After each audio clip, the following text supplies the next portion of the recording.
कि इस बार महाराष्ट्र का जो चुनाव है ये ऐसा पहली बार हो रहा है जब दोनों ही पक्ष मुख्यमंत्री पद किसके पास जाएगा इसकी घोषणा नहीं कर रहे, चुनाव से पहले नहीं कर रहे। एकनाथ शिंदे जी मुख्यमंत्री हैं, लेकिन क्या उनको मुख्यमंत्री पद का दावेदार माना जा सकता है? देवेंद्र फडणवीस जी यहां से हैं, मुख्यमंत्री रह चुके हैं, अब उप मुख्यमंत्री बने हुए हैं, और पीछे यहां पर जो नागपुर के हमारे जो सांसद जी हैं वो तो हमेशा ही कहीं ना कहीं छाया में रहते हैं।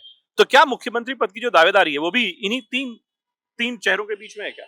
आप अगर इतिहास के पन्ने देखोगे कि तो पिछले 3 मुख्यमंत्री है वो शहर से है, मुंबई है, थाने है और ये नागपुर है, तो ये सिटी बेस्ड हो गया है।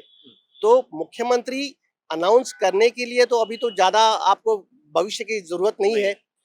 हमें पता है जो ऑप्शंस खाली चुनने हैं, लेकिन ये ऑप्शंस पे आज की तारीख में सबका एकमत होना मुश्किल है, क्योंकि अगर किसी एक का नाम आप अनाउंस करते हैं तो बाकी 2 या बाकी 3 इनसिक्योर हो जाते हैं या नाराज हो जाते हैं।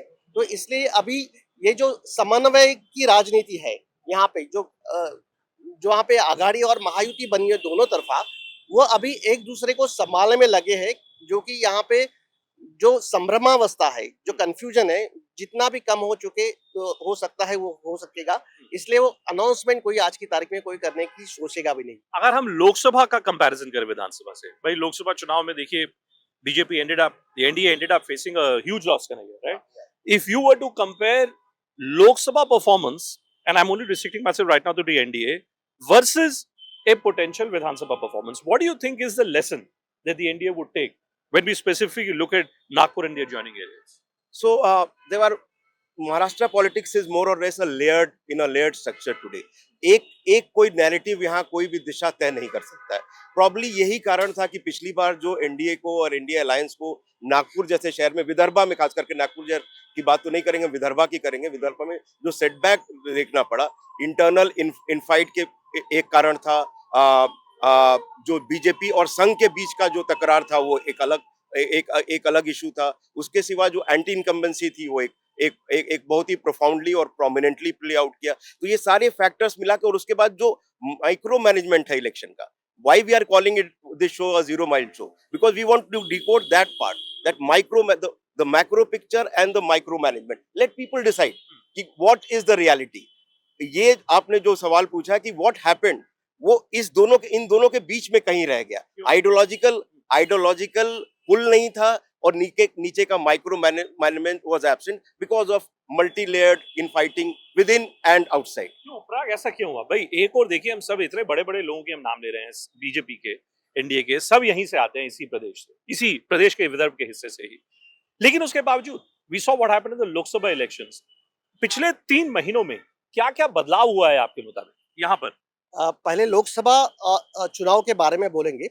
लोकसभा चुनाव में जो मोदी फैक्टर था वो एंटी इनकम्बेंसी नहीं थी, लेकिन मोदी फैक्टर का जो एक पहले ऑरा था 2014 से लेके वो थोड़ा कम हो गया था।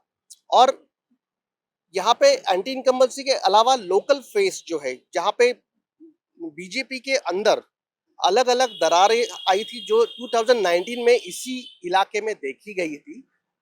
बीजेपी के अंदर रिवोल्ट की थोड़ी सी संभावना पैदा हुई थी, और उसी वक्त यहाँ पे अगर आप देखो विदर्भ में 17 सीट्स ऐसी है जो बीजेपी के वहाँ पे 2019 में आनी चाहिए थी, जो आई नहीं, और उसका असर बीजेपी के 2019 में राजनीति पे पूरा हुआ है, हम लोग देख सकते। तो उसका असर लोकसभा में जो होना था वो हो गया। फिर भी यहाँ पे अभी जो परसेप्शन बीजेपी के खिलाफ ज्यादा दिखाई दे रहा है, लेकिन वहाँ पे जो भी इलेक्टोरल मैकेनिज्म है, ग्राउंड रियलिटी है, जहाँ पे कार्यकर्ता है, जहाँ पे वोटर्स है, एक्टिविटी है, वो आज भी बीजेपी के साथ में है। तो हमें देखना ये रंजक रहेगा कि आगे चल के ये परसेप्शन मैनेजमेंट की जीत होती है या इलेक्टोरल मैकेनिज्म की।